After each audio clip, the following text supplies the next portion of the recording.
Welcome to another episode of Mike's Money Picks. Today on the podcast, we are finishing up our positional analysis for the upcoming 2023 fantasy football season with our breakdown of the tight end position. We are going to go through our rankings and our tiers at the tight end position for the 2023 season. So we're not only going to give stats and numbers as to why we have each guy ranked where they're at, but we're also going to talk about draft strategy as well as kind of a more mathematically based breakdown of how you can draft the tight end position in the smartest way possible using these tiers.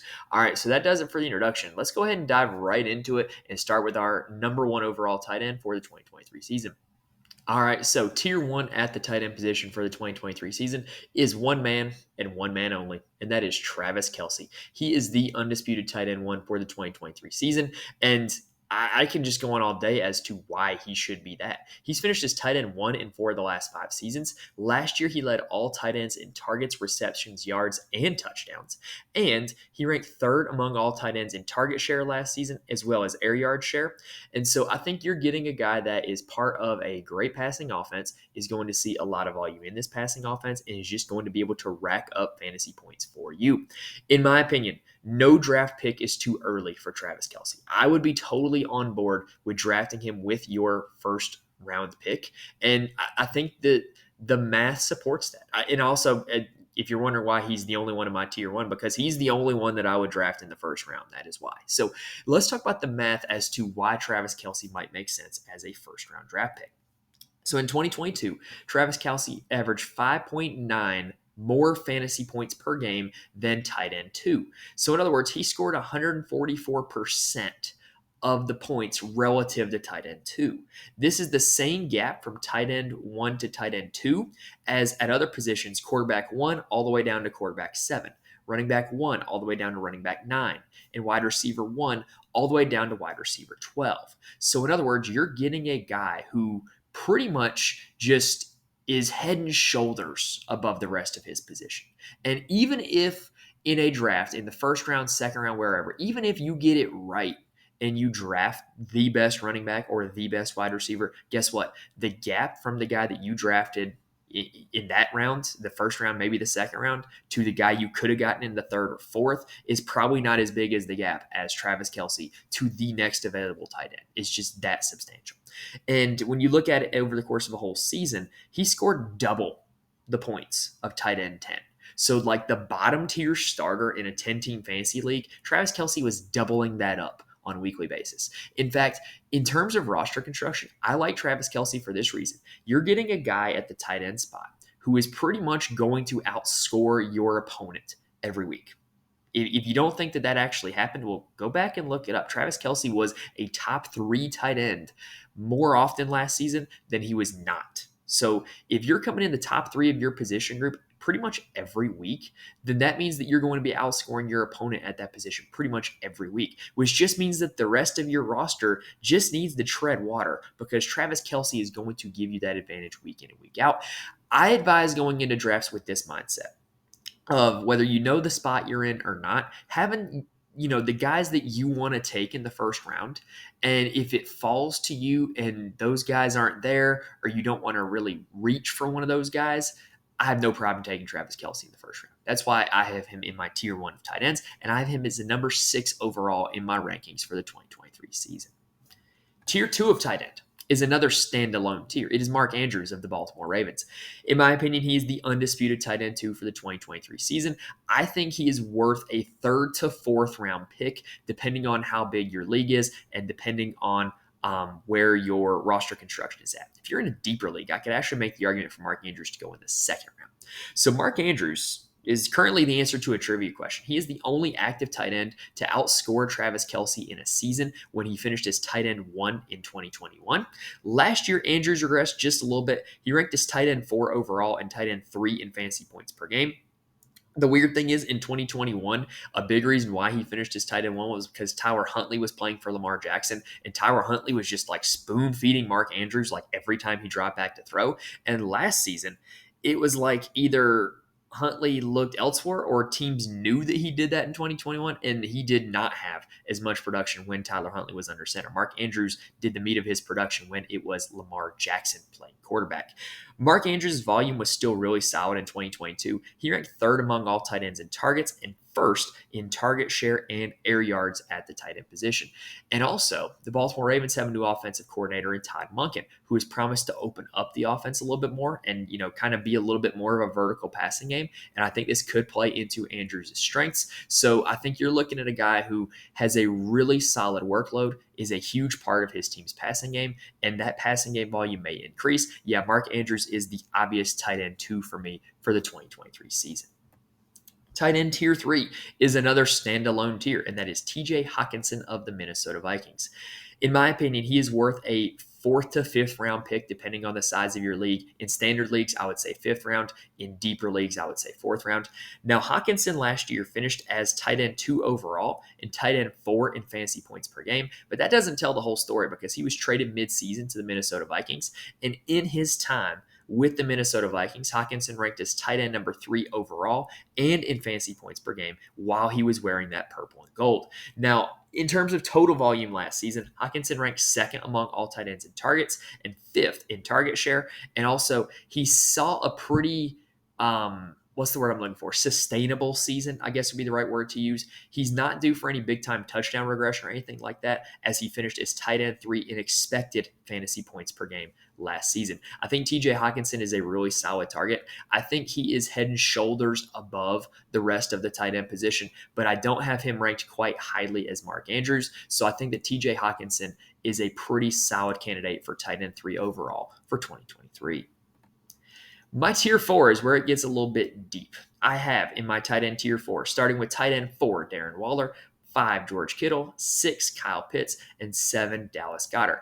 I am referring to this tier as the Clash, as in the band out of England in the 1970s and 80s, because the Clash had a song called Should I Stay or Should I Go? And to me, this group epitomizes that. When you're looking at these guys, it's should I stay or should I go? All right. Because this is the range to me where I need to feel confident about where I'm drafting them, as opposed to just the fact that I'm drafting them.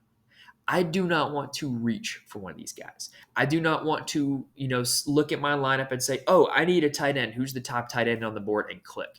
I want to feel good about getting them for their spot. And I also think that if I don't draft one of these 4 guys, I am going to opt with, instead of the should I stay or should I go, going to opt to go and draft a tight end in the much later rounds if I don't get one of these 4 guys. And so these are the 4 guys where I really think you have to make your stand, as I'm either going to be early on a tight end or I'm going to be as late as possible on a tight end. But again, I don't want to reach for these guys either. I think that all 4 tight ends in this tier have a path to being a top 3 tight end in fantasy this season, but all of them also have their own individual drawbacks. So let's break it down. Darren Waller has been a top 10 fantasy tight end in fantasy points per game in each of the last 4 seasons, and he peaked as tight end 2 in that category in 2020.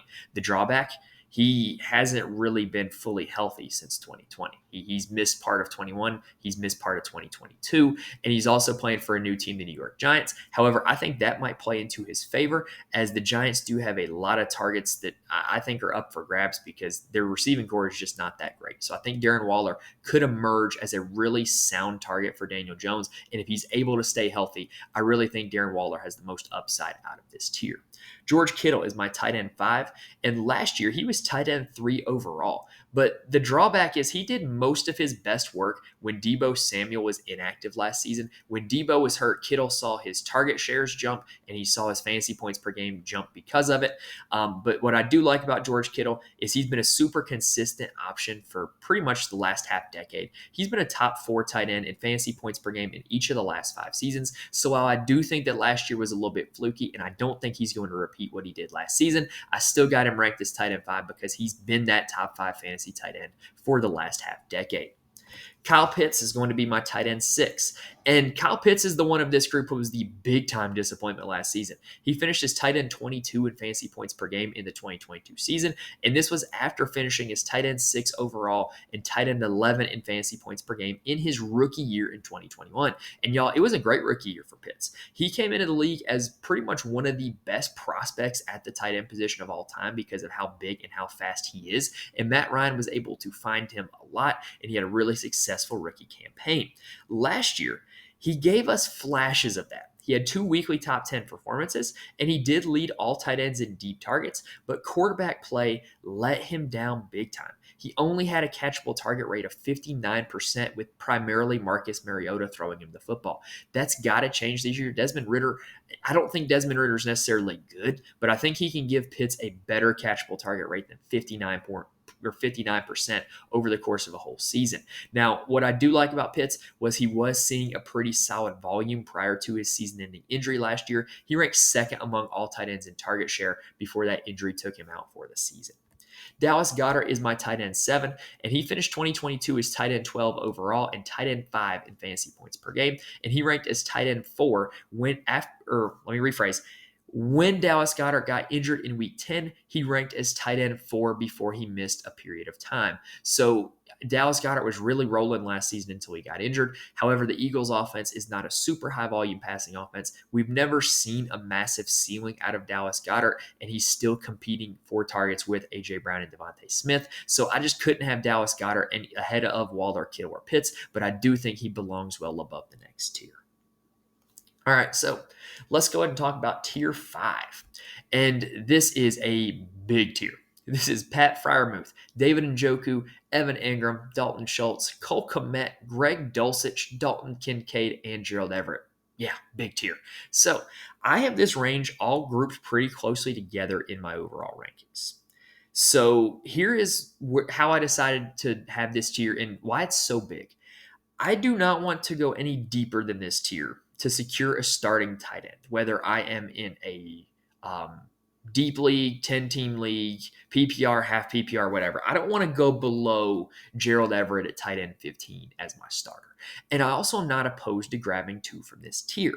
However, like I said about tier 4, the draft strategy still applies. I don't want to reach for one of these guys. I don't want to look at my roster and see that tight end spot open and be like, oh, I got to take a tight end this round, got to take Pat Freiermuth. No, I don't want to do that. I want to take one of these guys where I want to take them because I think that there's actually not that much of a difference between the top of this tier, Pat Freiermuth, and the bottom of this tier, Gerald Everett. Like, for instance, would I rather end up with, say, Pat Freiermuth and like Zach Charbonnet the next round, or maybe end up with like Rashad Penny and then Elijah Moore and then Gerald Everett 2 rounds later? Like, I just think that with these guys, I think they're very similarly grouped together that I really want to wait on pulling the trigger on one of these as long as possible and get the guys that I want at the running back, wide receiver, and quarterback positions, and then take one of these guys when I want to take them. I don't want to rush to fill that spot.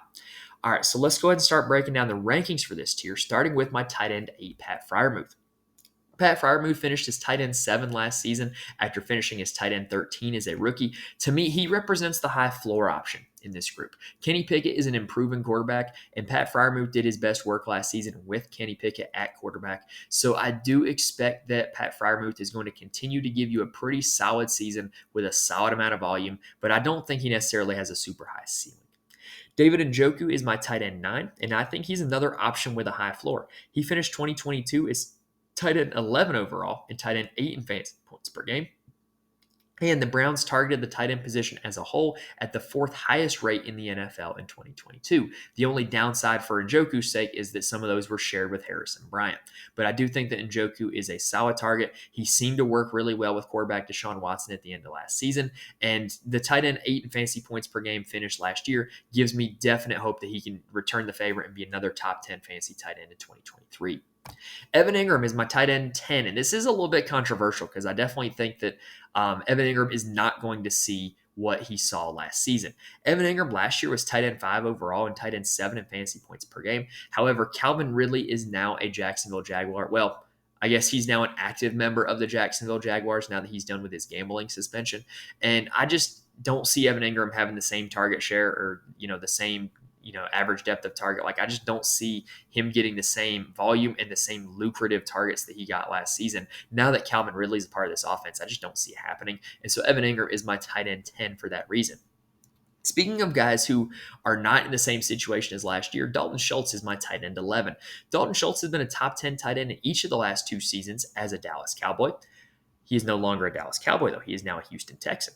The good news is even if this Texans offense is bad, this Texans offense returned the lowest percentage of their targets from last season, meaning there's a lot of targets up for grabs. When CJ Stroud ends up getting this starting quarterback job, he's going to be looking for somebody to throw to. And the receiving core is largely unproven in Houston right now. So I really think that Dalton Schultz could provide himself as a solid target for that rookie quarterback. And this team's going to be trailing in a lot of games. So I think they're going to be throwing the football quite a lot as well. So I think there's a decent bit of upside for Dalton Schultz. I don't think that what we saw in Dallas was a fluke. So Dalton Schultz is my tight end 11 for 2023. Cole Kmet is my tight end 12. He finished 2022 as tight end 8 overall and tight end 16 in fantasy points per game. He was much better after the Bears reworked their offense. If you don't know what I'm talking about with that, check out the description in the YouTube video. I've been previewing all 32 NFL teams as the offseason has gone on and just kind of broken down where their offense was last season, what you can expect from their guys in fantasy this year. And so the Chicago Bears reworked their offense after week 6 last year, and there were much different splits from a lot of Bears players in that offense. And Cole Kmet was much better after that reworking in week 6. And Cole Kmet had 4 weekly top 5 finishes from week 6 until the end of the season. So I do think that Cole Kmet has a pretty high ceiling, and I think he's a great target in best ball for that reason. Greg Dulcich last year finished as tight end 17 in fantasy points per game, but displayed a lot of flashes with 4 top 10 weekly finishes and only 9 starts. However, I'm going to kind of remain hesitant on Greg Dulcich. He's currently my tight end 13, but in the preseason, he has not been getting starters reps in the Broncos' first preseason game. So I'm a little bit hesitant on him right now. If the trend continues throughout the rest of the preseason, or if things don't start looking better for Dulcich, he might have to tumble down the board a little bit. But as of right now, he is my tight end 13. Dalton Kincaid is my tight end 14. He was a first-round pick in the 2023 draft to the Buffalo Bills.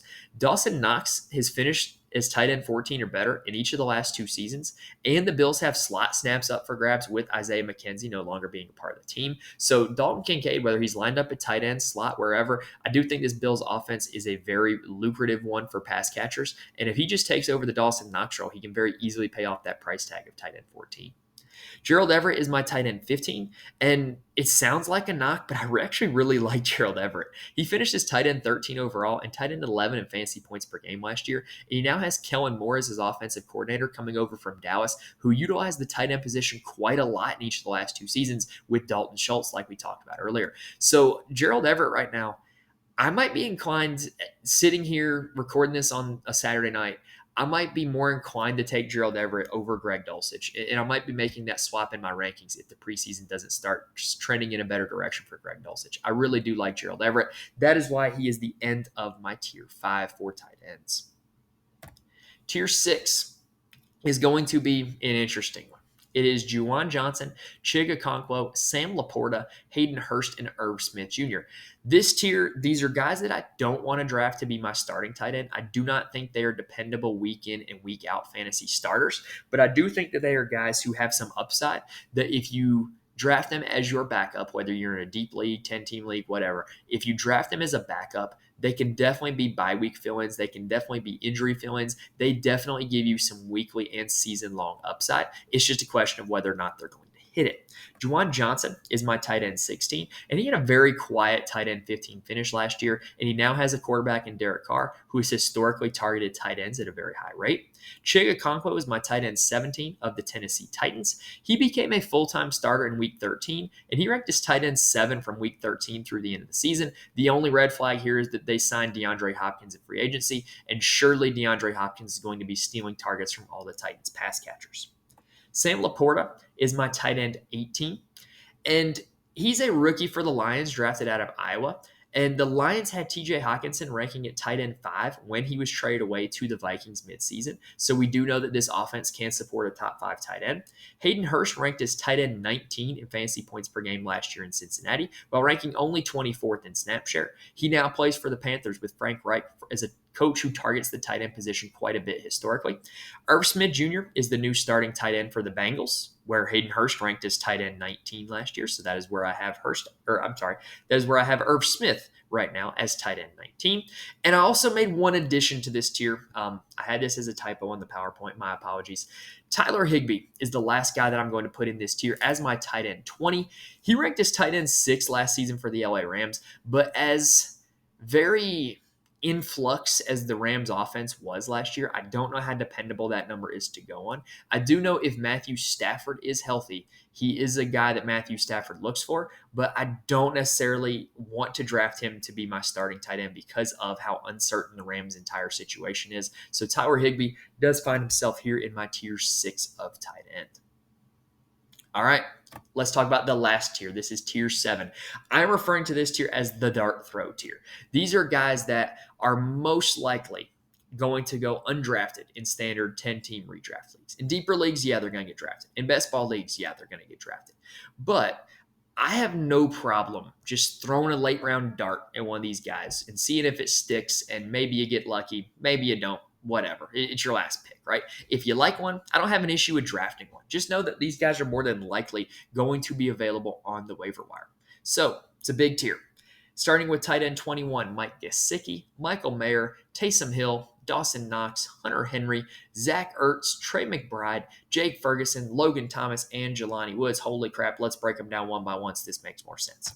Mike Gesicki could reportedly be used all over the field for the Patriots this season, and he's ranked as a top 15 tight end in 3 of the last 4 seasons.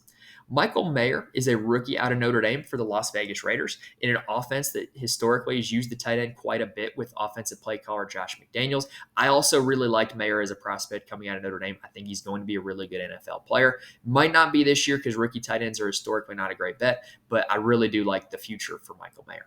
Taysom Hill is still a thing. Like, if you can get him at tight end, he's a guy that you can just plug and play, and maybe he just runs for 2 touchdowns. Maybe he catches a touchdown, whatever. Like, the New Orleans Saints are still going to use him. Like, he's still a part of that offense. So I got to put him somewhere, and I have him right here behind Michael Mayer. Dawson Knox is my tight end 24. He does still play for Buffalo, even though they drafted Dalton Kincaid. And Dawson Knox was still tight end 14 last season. If the Bills end up using Kincaid in more of a slot and kind of rover type role, then Dawson Knox can definitely be a fantasy relevant player. So I have him as my tight end 24. Hunter Henry is my tight end 25. He ranked as tight end 22 last season after 2 back-to-back finishes as a top 15 tight end before that. Rumor has it that Mac Jones has been targeting Hunter Henry quite a bit. I don't know if that pans out, but I mean, it's worth taking a final round pick on. Zach Ertz and Trey McBride are next up.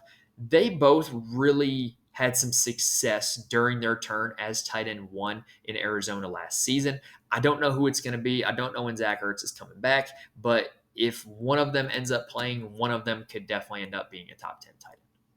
Jake Ferguson is the new tight end 1 in Dallas with Dalton Schultz being gone. Certainly a lucrative role. Logan Thomas is taking over the Travis Kelce role in the Eric Bieniemy new look Washington Commanders offense. And Jelani Woods did not play full-time as a rookie for the Colts last year, but one game where he did play full-time and have a full snap share, he was tight end 2 in week 12. Again, another guy definitely worth a dart throw. So, tier 7. Those guys are mostly guys you could probably find on the waiver wire, but I'm not opposed to drafting one late in drafts. Now, that does it for the tight end position for 2023. If you like what you saw on YouTube, please hit the like button. It really shows me a lot of support, and I really do appreciate it. If you are watching on YouTube, please hit the subscribe button. You'll be notified when new episodes drop, like the rest of our season-long fantasy football content, like all of our weekly golf and college football content as well. If you're listening to the podcast on Spotify app or wherever else, please rate and review. Really shows me a lot of support, really helps me a lot. And visit signupexpert.com/Mike'sPicks to get the best promo codes for DFS and sportsbook sites. We are now partnered with SignUpExpert. You can head on over to that site. You'll automatically get the best promo codes and offers for new users on all DFS and sportsbook sites, and it'll show me some support if you sign up through my link. So if you're interested in trying out any new site, use signupexpert.com/Mike'sPicks. And my full rankings and draft guide for all positions are available on my Patreon, patreon.com/Mike'sMoneyPicks. All right, that does it for the tight end position. I will still be having a few more episodes before the start of the 2023 season, but that does it for the positional breakdowns. Make sure you catch the all 32 team breakdowns. I'm done with 24 of them. And make sure you go back and rewatch the quarterback, running back, and wide receiver positions before your fantasy draft. Hopefully, I was able to give you guys some good information here in this one that'll help you draft the right tight end in the right spot for the 2023 season. Thank you guys for watching or listening. I will see you next time.